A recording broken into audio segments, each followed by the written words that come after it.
La rutina que nos envuelve puede esconder la característica más oscura de nuestra realidad, la fragilidad con la que ésta pueda romperse y puede cambiar de forma permanente nuestra vida.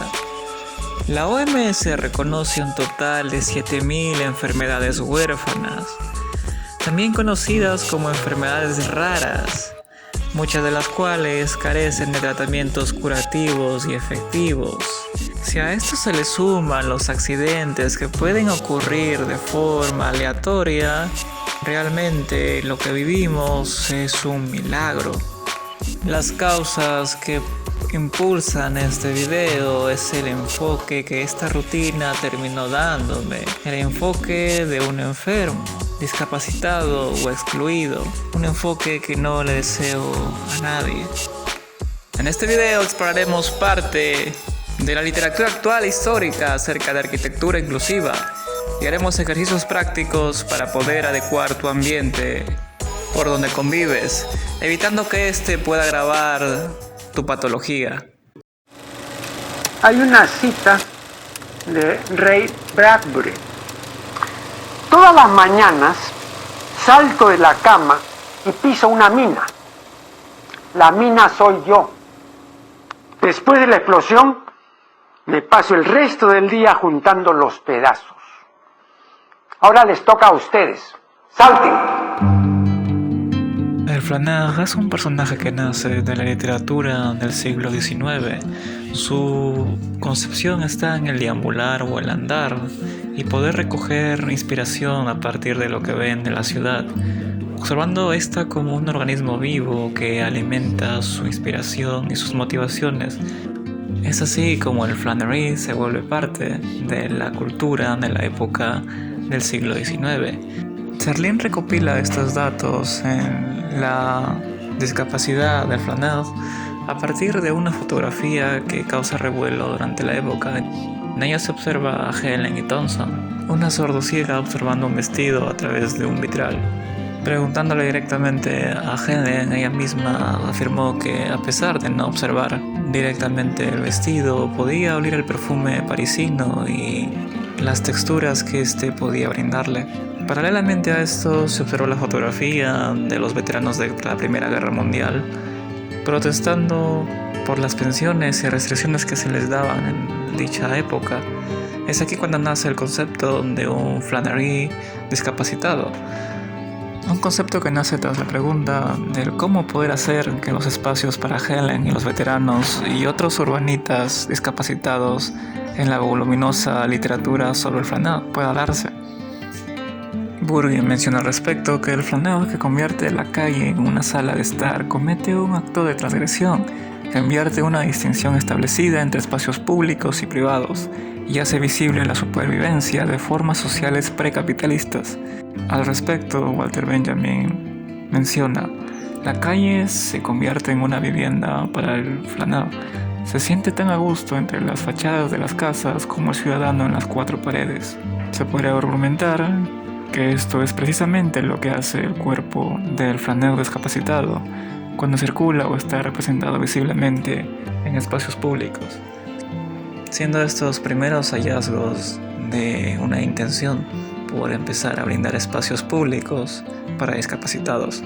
Hoy en día el acto del Flaneur es más implícito, ya que desde la invención de la radio se decía que existía un Flaneur sonoro que nos permitía deambular por calles y ambientes ficticios. Si lo llevamos hoy en día, podríamos decir que esto está más disuelto en nuestra realidad tecnológica. Soleil d'abord. Le nord. L'est et l'ouest. Le Corbusier empezaba a revolucionar la arquitectura de la época moderna y dentro de sus publicaciones incluiría al Flannery dentro del concepto de la promenade, una especie de paseo o deambulación interna dentro de la vivienda, en donde se pueda visitar cada ambiente y absorber la esencia de cada uno de estos. Los gestos más inclusivos que tiene este concepto están en el uso de la rampa. Sin embargo, Le Corbusier no tenía como objetivo central una arquitectura inclusiva por aquel entonces. Según las publicaciones que se tienen de la época, su interés máximo era la estandarización de las medidas. La observación de Le Corbusier sobre las interrelaciones entre edificios de usuarios señala que el cuerpo humano siempre ha sido sospechoso en arquitectura, siempre ha puesto límites a las ambiciones arquitectónicas más extremas. El cuerpo perturba la pureza de la arquitectura. De todas maneras, a pesar de un rechazo inicial de Le Corbusier por el desequilibrio de las líneas curvas y los bordes irregulares, según el autor, las opiniones de este avatar arquitectónico iban cambiando y mutando de acuerdo a cómo se movía el contexto en el que se aplicaba su arquitectura. De todas maneras, obras como el Modulor sirvieron de precursores para un interés por las medidas más particulares. Finalmente, terminaría abarcando gran parte de la arquitectura, lo que conocemos hoy en día, la estandarización de la misma. Sin embargo, el planerí o el deambular estaría de manera más implícita en investigaciones como las de Lynch en neuroarquitectura, en conceptos como el wayfinding y el wayshowing, porque centran sus bases en el andar y el deambular de los usuarios, lo que es parte fundamental de estas investigaciones. Wayfinding es la imagen mental que se hace el usuario deambulante de una ciudad. Esto a partir de sus elementos que la componen.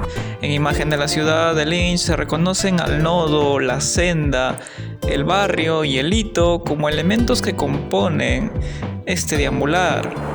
Por otra parte, el wayshowing es la intervención del diseñador para poder destacar dichos elementos y hacer una imagen virtual del usuario y hacer que éste se oriente de manera adecuada.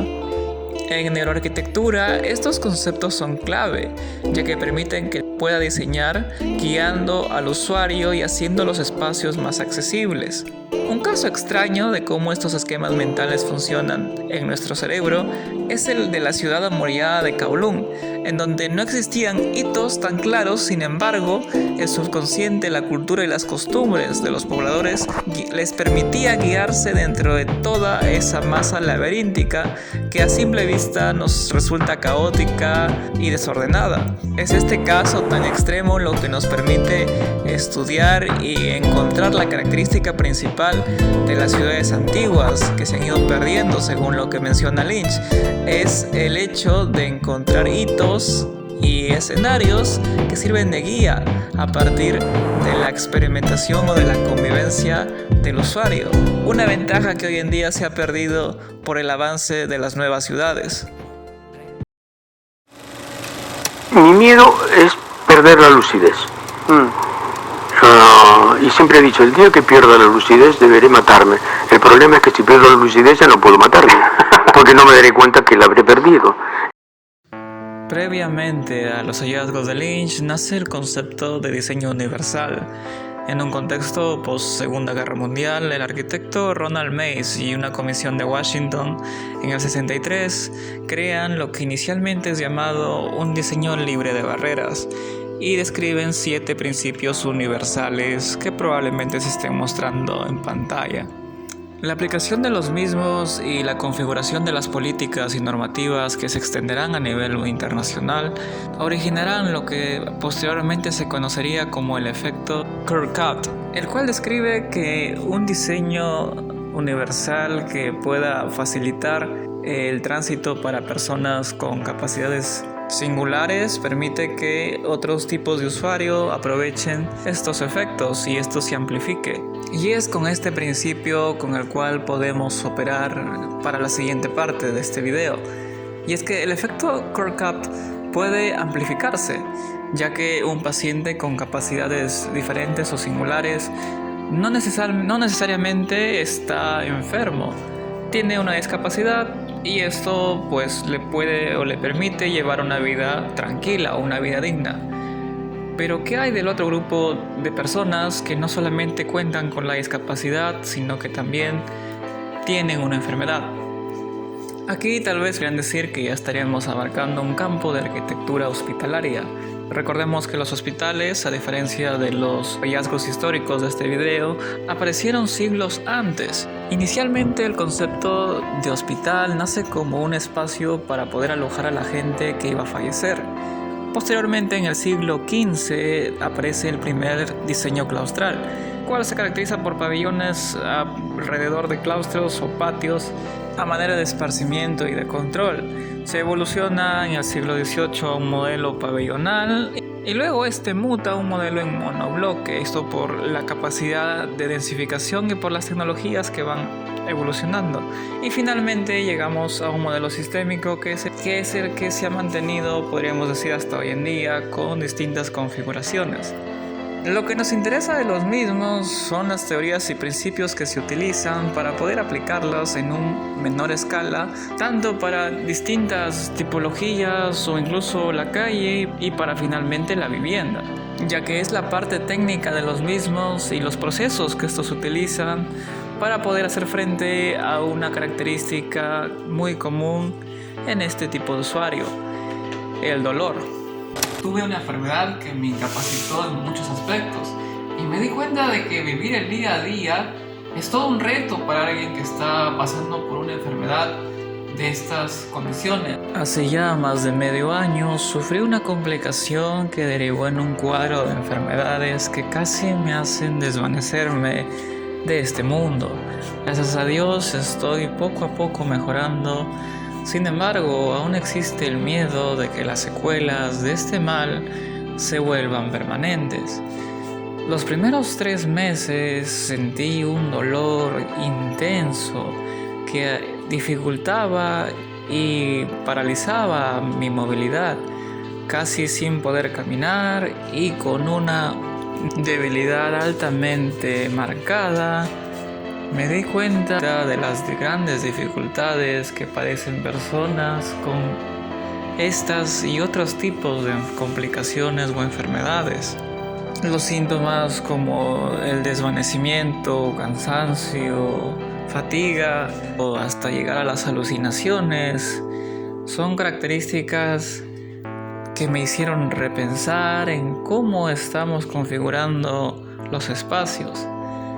Hablar del hospital es importante, ya que este tipo de usuario no está tan enfermo como para recibir una hospitalización o cuidados intensivos, ni tampoco está tan sano como para vivir en una vivienda común y corriente.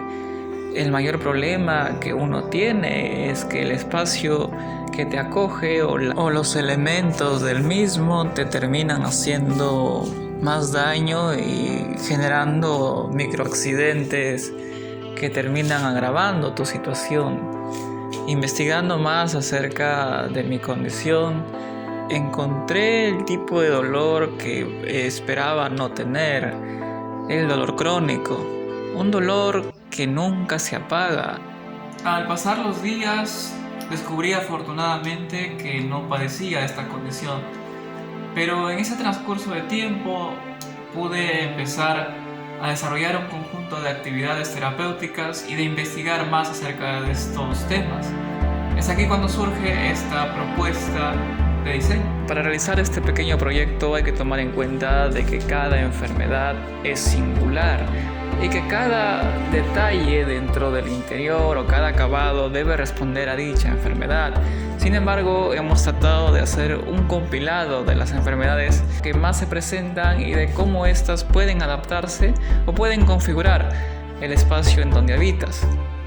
Y bien, aquí radica la importancia de poder diferenciar cada tipo de paciente.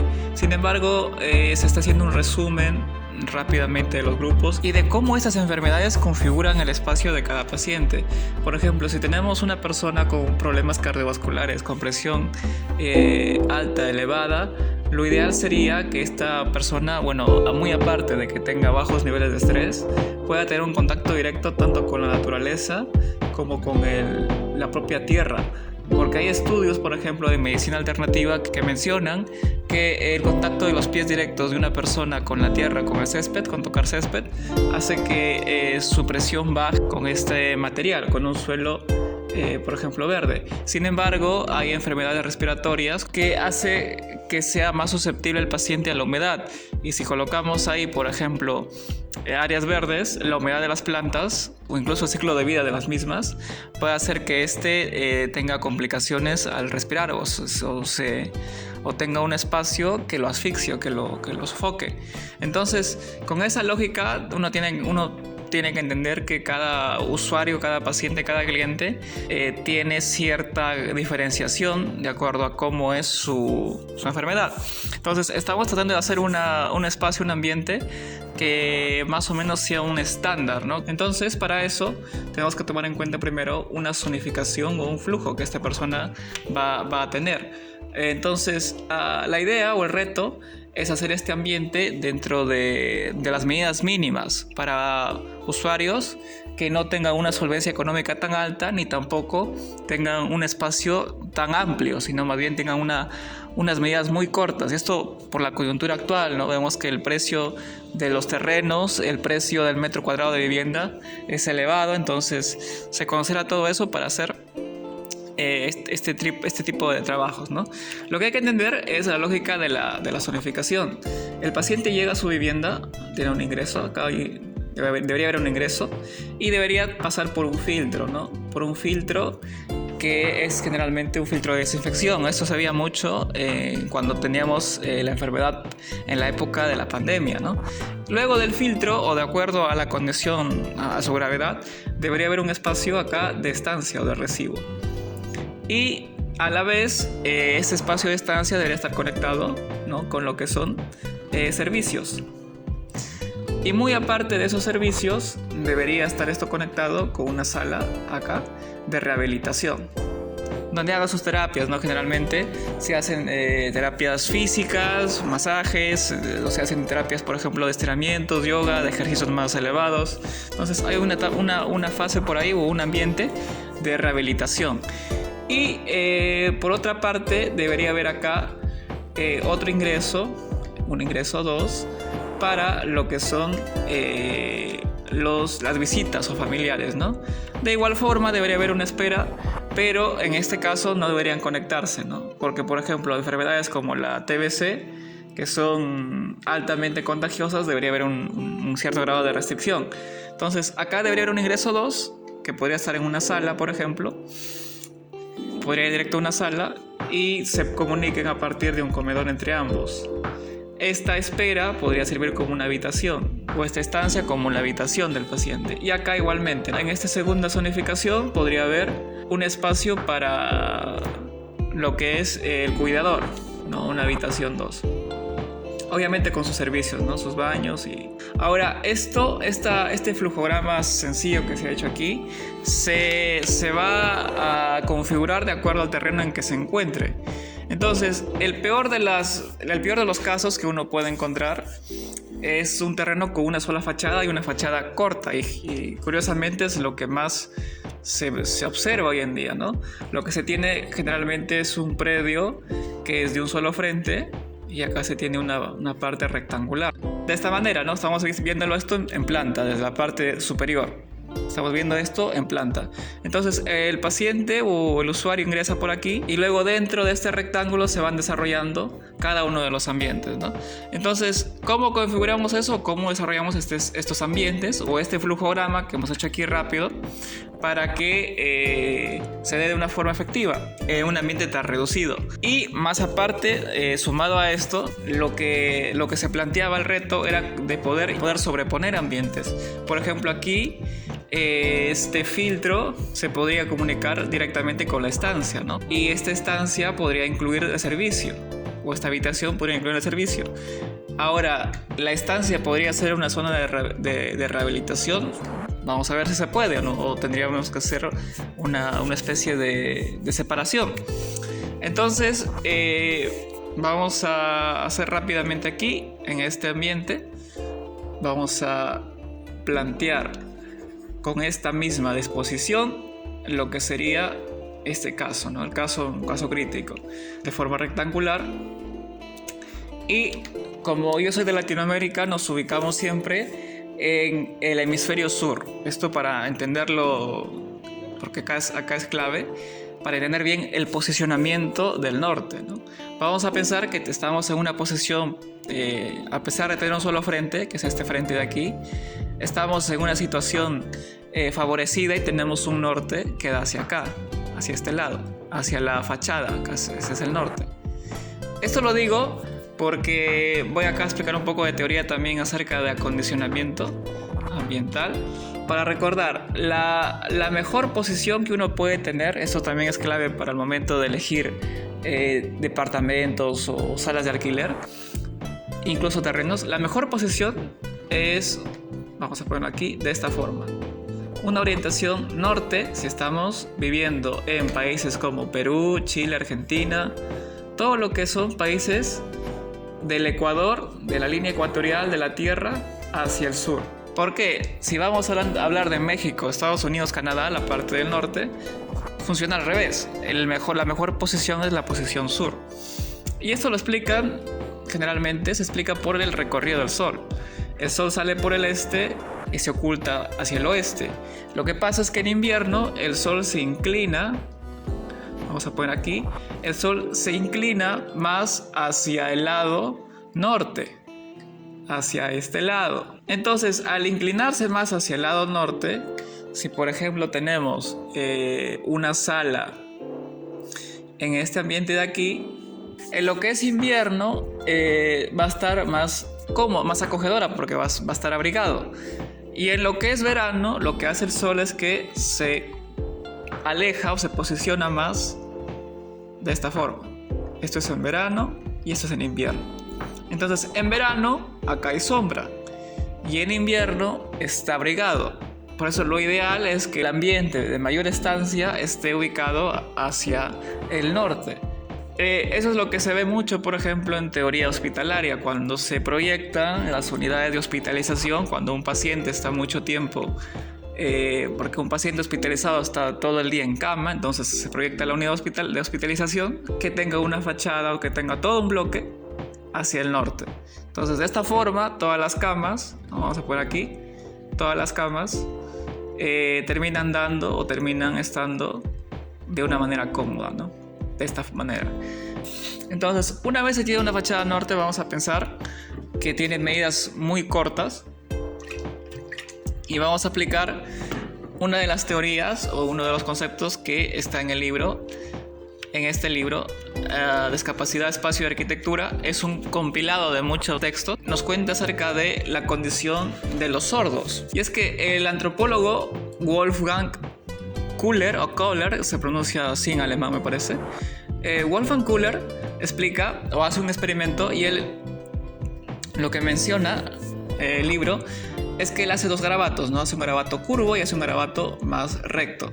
Y él da un conjunto de pacientes, un conjunto una muestra, ¿no? Y les dice, quiero que me digan cuál es un maluma y cuál es un taquete. Entonces, lo que la mayoría de gente menciona es que el maluma son estas formas curvas y el taquete son estas formas rectas. Entonces, esto se lleva a un espacio tridimensional y se ve que el maluma tiene beneficios de calmar, de tranquilizar, de estabilizar la mente del ser humano. Para la persona, ver formas rectas puede ser agobiante. O sea, me refiero a que, por ejemplo, en el detalle, ¿no? En los detalles estos constructivos de los muros, ¿no? Ver un muro tal vez así recto, monumental, puede hacer que la persona se agobie, ¿no? Hay casos, por ejemplo, este es un tema muy aparte, pero por ejemplo, usuarios de pacientes maltratados, escala monumental del ambiente, le puede resultar agobiante, ¿no? Esta explicación luego se estudió en pacientes con problemas auditivos o sordos y se demostró que claramente la mejor opción era presentar una forma más curva. Acá está el retiro por norma, vamos a poner con retiro por normativa, lo que fuese. Y una vez el paciente llega, necesita, como ya lo mencionaba, un filtro y una estancia. Entonces lo que se puede hacer acá es de entrada colocar un filtro o una estancia, ¿no? F más E, una estancia. Y cerca a esto tiene que estar un servicio. Y cerca al servicio higiénico y cerca de esos dos espacios, como mencionaba, debería haber un espacio acá de rehabilitación. Puede ser el mismo, el espacio de la habitación, que es este de acá, habitación. Puede haber un ingreso diferenciado, puede haber un ingreso por acá y luego un ingreso por acá para la visita. Se puede hacer. Vamos a diferenciar estos ingresos con colores. El paciente de color rojo y la visita de color azul. Entonces, una vez llegamos a esta parte, tenemos que conectar con una zona de cocina y con una zona de, en este caso vamos a mezclar cocina-comedor. Y aquí justamente, como se puede observar, toda esta zona debería estar restringida, incluso la cocina. Aunque bueno, se entiende que va a haber un cuidador, ¿no? Entonces la cocina la cocina puede estar libre y esta es una curva, ¿no?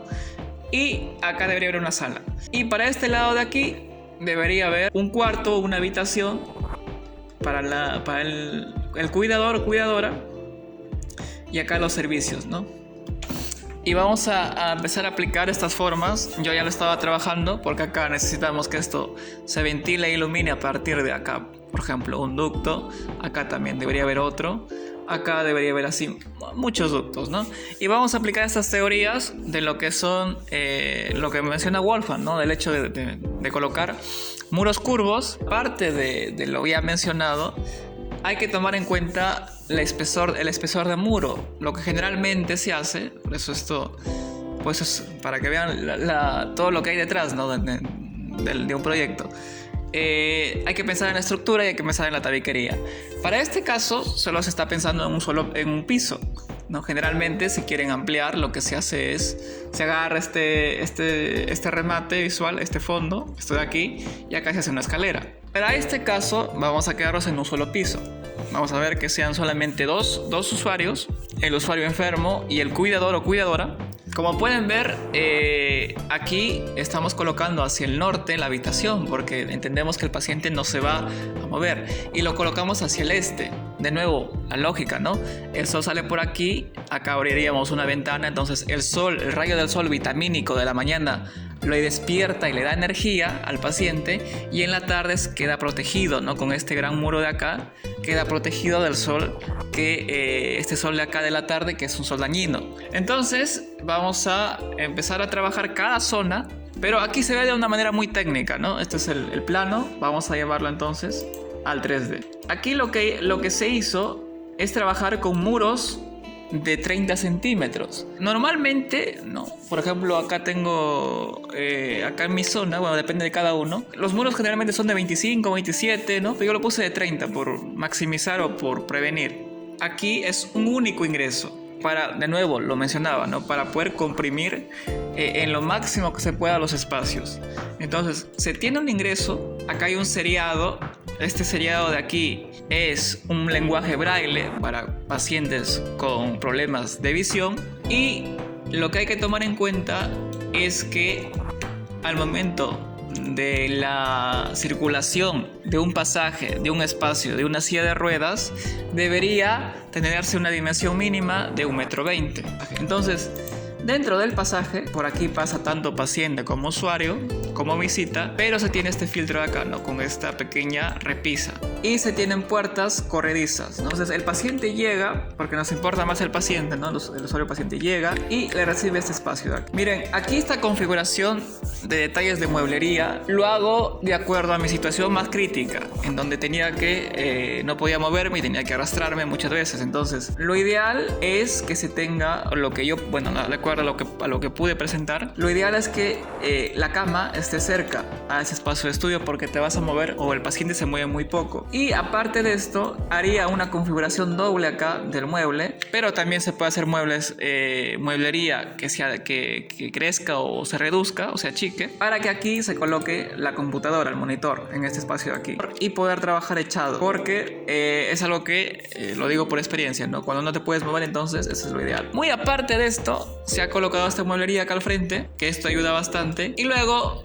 la silla. Ahora, la silla o sillón de igual forma depende de cada condición. En este caso estoy colocando una referencia que es la silla de Paimio, que es parte de la experimentación que hizo el arquitecto Arbaralto allá en el siglo pasado para pacientes con tuberculosis, para que se les sea más cómodo respirar. Se diseñó esta silla y bueno, es referencial, ¿no? Pero de acuerdo a cada condición tendría su tipo de silla, ¿no? Hay pacientes que tengan, por ejemplo, problemas lumbares, igual forma silla más recta, pero le recomendaría esta configuración porque, por ejemplo, para pacientes que tienen problemas de hinchazón de pies o de circulación, o sea, colocado pies arriba, y de esta manera puede trabajar echado. Vi que se puede usar. Acá lo ideal sería colocar un mueble, una almohadilla para este caso, por ejemplo, para problemas de circulación. Pero para problemas respiratorios, el uso de la silla Paimio y en conjunto con otro tipo de mueblería o de cojín para trabajar echado de lado, distintas posturas que se pueden trabajar dentro de esta configuración de silla, esta posición, esta configuración, ¿no? 3 muebles: estantería, silla y dormitorio. Se tiene acá igual barandas. La idea es entender que aquí, y esto lo mencionaba, para cuando cuando se tenga la crisis de dolor, es muy importante tener aquí es muy importante tener las barandas, porque si no te tumba la enfermedad y no hay cómo sostenerse. Entonces barandas, pero he visto casos en que colocan cornisas. Imaginemos este muro y en lugar de hacer la baranda, ¿no? Una baranda clásica, en lugar de hacer esta baranda, lo que se hace es una cornisa. También se puede hacer acá una sustracción, como han visto en algunos casos, ¿no? Se hace acá de esta manera. Incluso se puede hacer los 3 tipos, ¿no? De esta manera el paciente tiene cómo sostenerse, porque lo que pasaba generalmente es que o me mareaba o a veces me retorcía, me inclinaba y no tenía cómo agarrarme. Entonces se tiene esta configuración de espacio. Ahora, ¿por qué vamos a usar adobe y no usamos ladrillo rojo clásico o usamos una estructura de drywall? El adobe tiene una característica, ninguno de estos materiales modernos los tiene. Es un aislante térmico. En verano no te quemas y en invierno te abriga. Entonces vamos a usar el adobe, y eso porque el adobe es térmico y acústicamente es el más óptimo de los materiales, y es un material bien noble. Es un material que es económico. Entonces es por ello que la estructura de este proyecto es a partir de muros portantes de adobe. Se tiene estas áreas verdes que aquí están vacías, pero que luego veremos en los renders. Aquí estos son los famosos filtros de plantas. La intervención del área verde es importantísima, ya que en la teoría de la arquitectura terapéutica se observa que la colocación de área verde o el contacto del ser humano con el área verde hace que tenga mejor salud cardiovascular, mental, respiratoria. Entonces, ¿qué se observa aquí? Se observa que las ventanas están alternadas. Esto en arquitectura se conoce como el efecto lo voy a dibujar acá, ventilación cruzada, que es cuando se tienen 2 vanos de esta manera, ¿no? En este caso tendríamos una ventana aquí y tendríamos acá el ducto, y con 2 ventanas acá, ¿no? A manera de linterna. Entonces lo que ocurre es que el aire llega de esta manera, se queda aquí porque acá hay una mampara, y al abrir esta mampara el aire puede circular de esta forma. Ese tipo de circulación de aire no solamente mantiene fresco el ambiente, sino que aumenta las renovaciones de aire dentro de este espacio. Esto se aplica bastante, no solamente eso, sino también que permite ahorrar en ventilación mecánica. La ventilación mecánica, la tradicional, es perjudicial para pacientes con problemas respiratorios. Agrava la enfermedad y aparte genera costos. Entonces,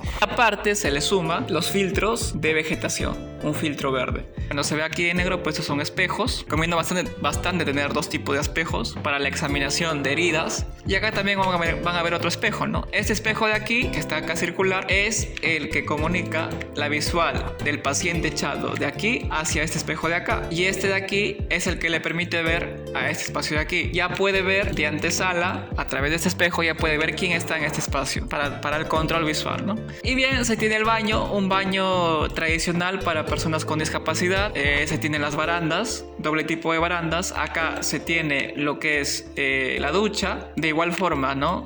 Se tiene aquí la ventilación cruzada.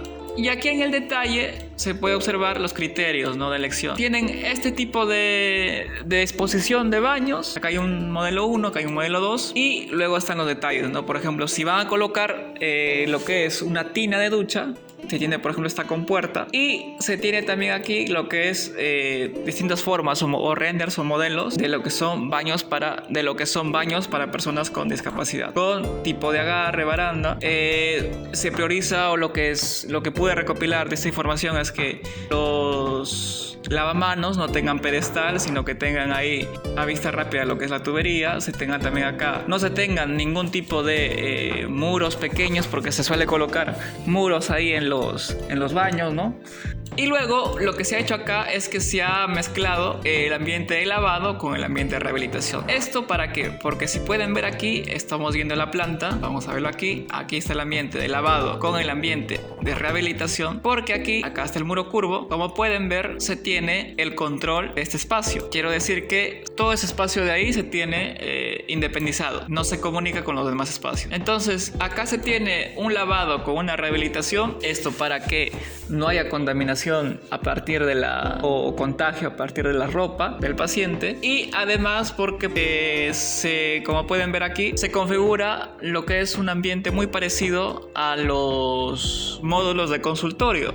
Por acá lo he sacado un detalle. Bueno, un consultorio tiene un lavado y tiene equipos, ¿no? Balanzas, tiene pues cintas métricas y tiene la propia camilla y todo eso.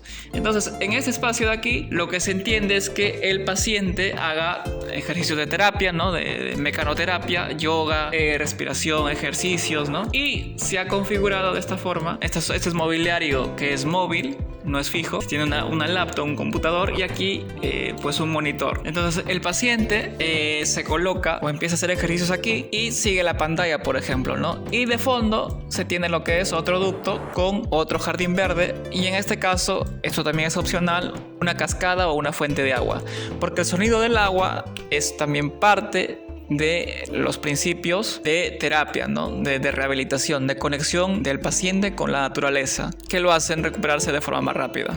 Ahora, tal vez podrían decir que acá hay dos ambientes que yuxtapuestos, ¿no? La idea es que las actividades que no se hagan al mismo tiempo, ¿no? O incluso el propio paciente ya con su estado de mejoría pueda lavar o pueda usar, ¿no? este lavamanos, porque generalmente al momento de hacer el ejercicio pueden ensuciarse, entonces un lavado rápido es vital, ¿no? Muebles, ¿no? Tipo puff, por ejemplo, sillas o bancas móviles se puedan apilar. La idea es que cuando llegue la visita, ¿no? Puedan usar este espacio no solo de terapia, de rehabilitación, sino también como una especie de sala, ¿no? Luego, siguiendo el recorrido, ya acá se tiene la cocina-comedor, ¿no? Una cocina pequeña, de igual forma, el mobiliario curvo, cocina, comedor, y acá se tiene pues otro jardín verde más amplio. Se tiene el mobiliario y luego se tiene acá al frente la estancia, ¿no? Tipo sala, tipo cocina, comedor, sala, los tres en uno solo.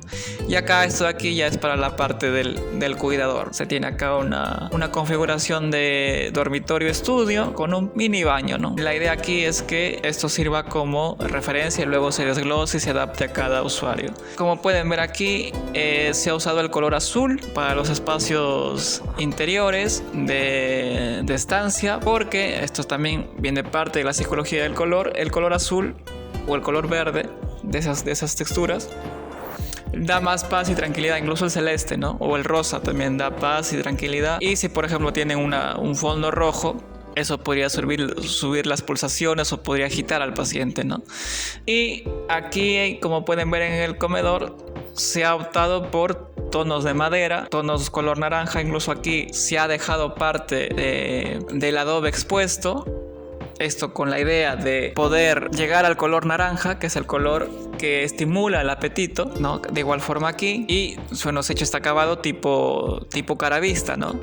Tipo brutalista. El concepto brutalismo, que es el mostrar el material tal y como es. Acá, de igual forma, ¿no? La lógica acá es tener en este pasillo, la lógica es tener barandas y tener acá repisas, ¿no? Cada cierto tramo. Acá también hay un ducto. Acá la idea de esta zona es colocar más vegetación. Acá es únicamente macetas que se alimenten por ese ducto para que no quede muy oscuro. Igual todos los ductos lo ideal es que tengan este efecto de una cubierta de policarbonato con una estructura metálica. Incluso acá podrían colocar, plantar especies ya más frutales o que sirvan, ¿no?, a este ambiente que es el comedor, como un biohuerto. Y acá se colocaron 2 ventanas en la habitación del cuidador. Esta ventana es la que va a estar más cerrada, acá tendría que tener una cortina, porque esta es una ventana de control, ¿no? Una ventana que permite controlar lo que está haciendo el paciente o lo que está haciendo la visita, y esta ventana para poder iluminar.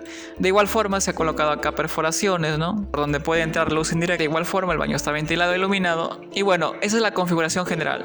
La cubierta, así como tenemos el adobe, se ha pensado con materiales propios de la conocida arquitectura vernácula, que utiliza materiales de la zona con un toque más rústico. De igual forma, así como el adobe es el elemento más óptimo en lo que es confort térmico, las cubiertas de adobe o de barro son las ideales para lo que son losas, ¿no?, y techos. Acá se ha usado el bambú con madera, o puede usarse también lo que es carrizo, y encima, ¿no?, ya colocar la torta de barro, ¿no?, y ya hacer el detalle. En los renders van a ver que hay cielos rasos que se puede usar para ocultar luminarias, y las luminarias lo ideal que sean así esféricas o curvas para el tema de limpieza y de contaminación.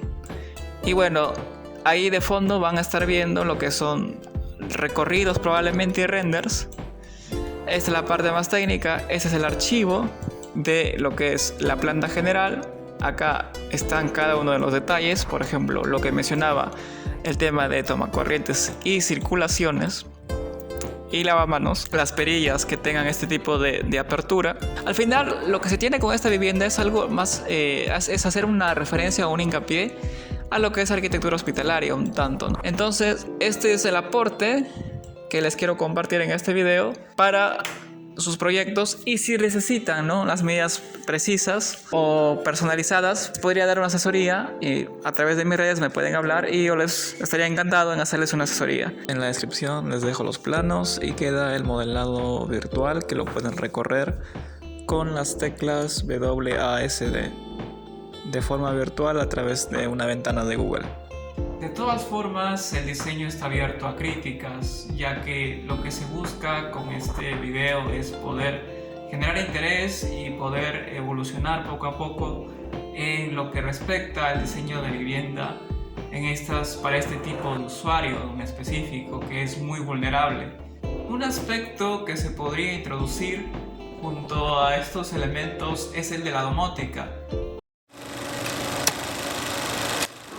Once we have outlets, computer outlets in every home, each of them hooked up to enormous libraries where anyone can ask any question and be given answers, be given reference material at your own speed, in your own direction, in your own time, then everyone will enjoy learning.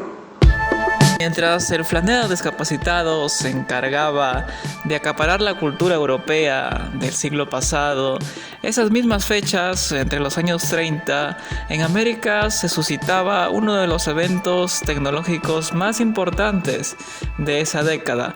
Por primera vez se presentaba la Strange Steel House, la que se conocería como la casa del nuevo siglo.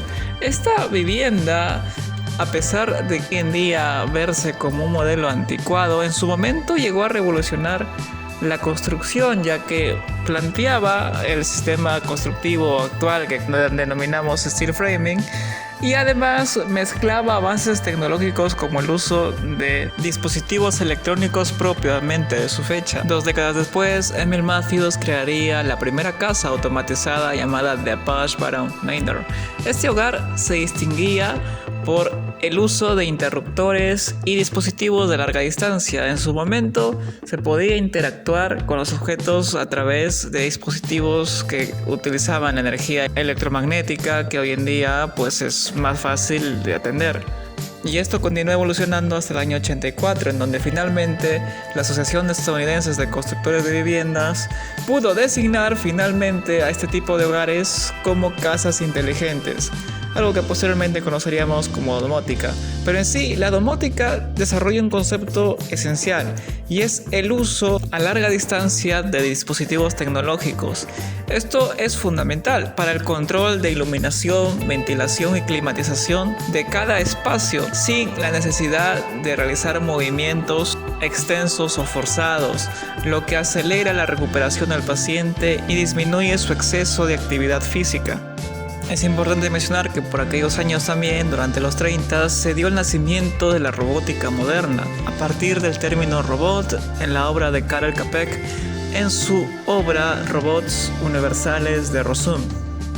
Para la década de los 70, empresas como KUKA o AWM comenzaron a producir robots para la automatización en fábricas.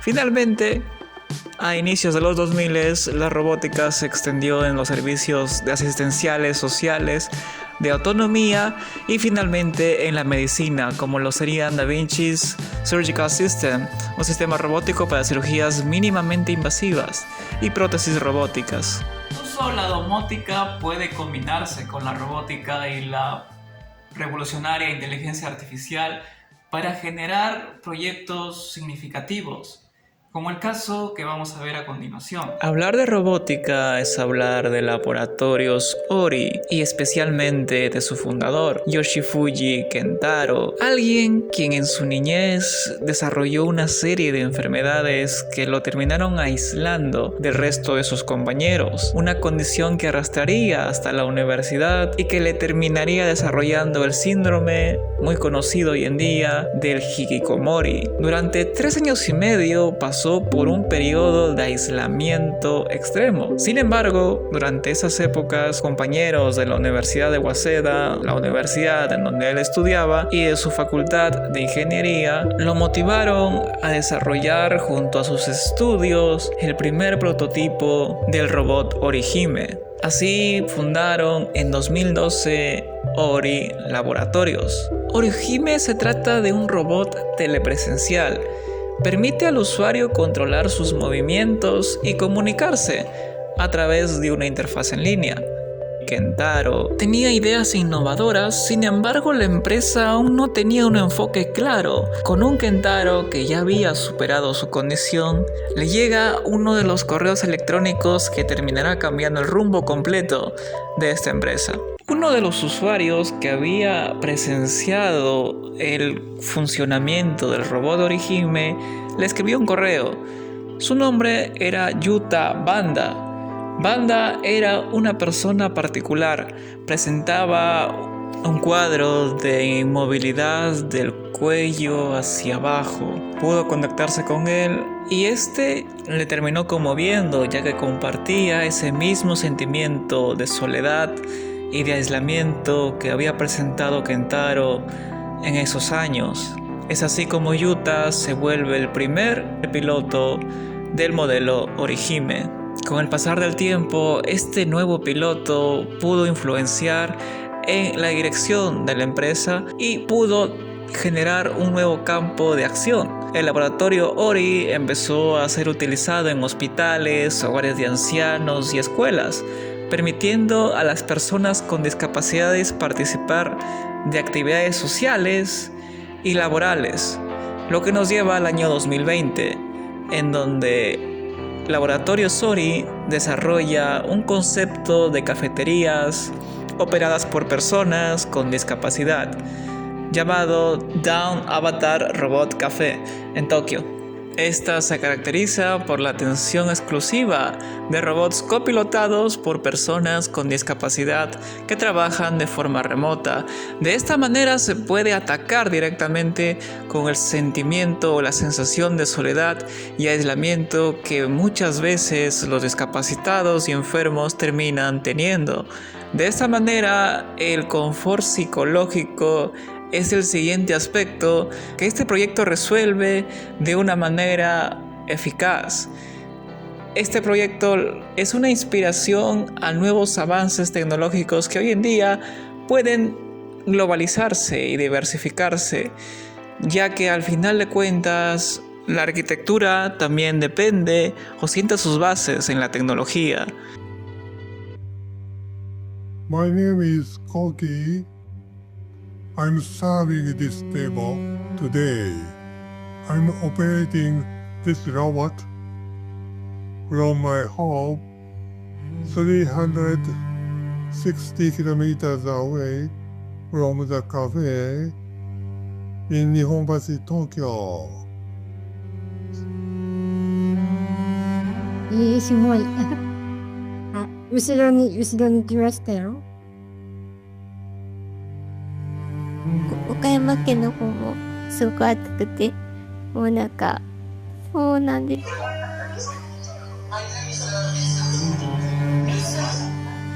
ィンセントさんです。ヴィンセントさん。